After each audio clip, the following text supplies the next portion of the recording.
My name is AB Ridgeway. I'm the host of the Ridgeway Report, and today we are going to do something very, very special. I am going to teach you how to establish a paycheck from your investments.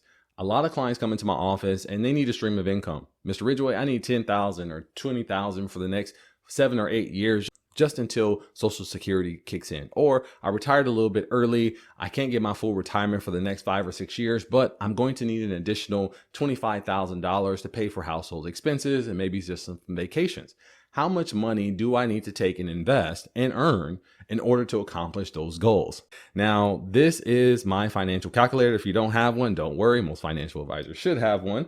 If you don't have one, don't worry about it because I have mine. Okay. So as always, the facts, which I'm going to gather from the client, are going to be listed here. This is kind of how I write it out. So the first is that the client walks in, says, hey, I need $45,000 at the beginning of each year for 8 years. Maybe they retire early, they rolled over their IRA to me and they said, hey, I'm going to need some distributions until some additional income comes in from rental property or maybe an inheritance or something like that. Okay.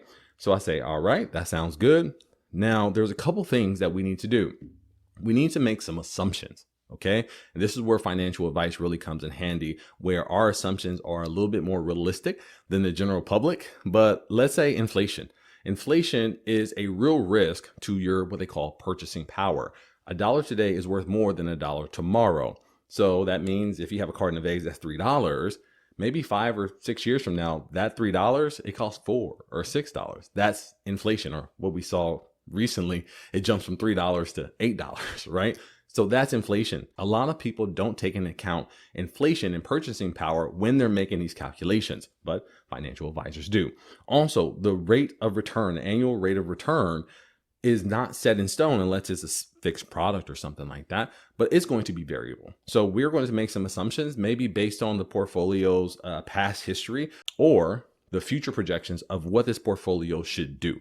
And we're just going to take the average because obviously it's not going to be linear. It may be 12% one year, and maybe -4 another year, but we're just looking for an average of 8% for this calculation. Now, in real life, obviously we have to account for those fluctuations. We have math to do that, but we're going to do this really simple. That is just going to be a fixed 8% all the way through. So we can just get you some good numbers here. All right. So I'm going to power this on and we're going to punch in our numbers here. You need $45,000. It's going to be for 8 years. So N equals 8. Now this is interesting how we calculate the inflation versus the rate of return, because we need a net. We need a net interest rate that we're actually going to get. You're not going to get the 8% because guess what? The inflation is going to eat it up. You can't just take 8 minus 4 because you're going to mess up, and I'm going to show you why that happens here. So we take the 1.08, we divide it by the inflation rate, which is 1.04, and we actually get, well, we subtract 1, multiply by 100, we actually get 3.84. So a little less than 4%. So if you took 4%, saying I was going to get 4%, is going to throw off your numbers because now you get maybe, 16 basis points more per year compounded over 8 years. And it's going to throw off how much you actually need to invest. It's going to say that you need less when in actuality you need more. Okay.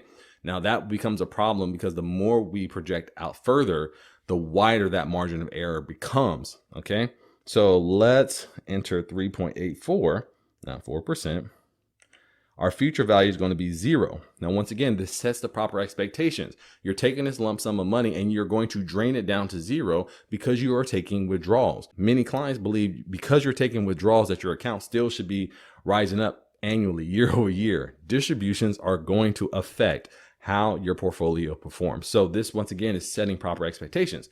When we get this lump sum, we are going to drain this amount. So whether we need to put into a different account, separate it from your funds, whatever we need to do, we need to have an agreement between us that this money is going to be drained down to 0 because we don't want to overinvest or oversave for this case. Okay.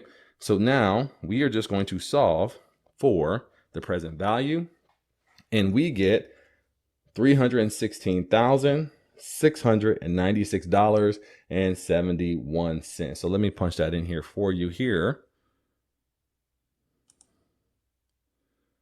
So how much do we need to invest? You need to invest or have in the account $316,696.71.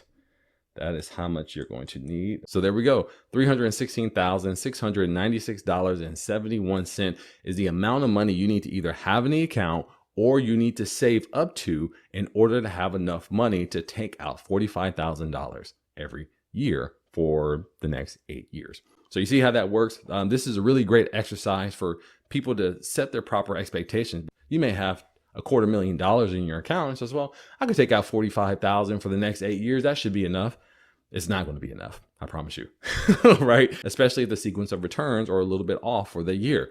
So this is why we run these numbers, so the financial advisor and you are on the same page and we could properly prepare for the future. So I hope that you learned this. We can actually apply this to different things as well. If you needed $10,000 or you needed $5,000 for the next 20 years or whatever it may be, we can run those calculations and we could take that sum of money. We can invest it at the rate necessary, just enough risk to get the reward and reach the goals that we want to reach. Okay. Well, I'm not going to hold you too long. Well, this has been another episode. If you have any questions, comments, or concerns, you can put them down in the comments. If you're looking for a financial advisor to help you with crucial decisions like this, to come up with numbers and prepare you for your financial success, you can always click the link down in the description, schedule a consultation with me, and I can go over some of your facts and figure out how much you actually need to invest to reach your dreams. Well, that's it for me. My name is AB Ridgeway, and this has been another Ridgeway Report.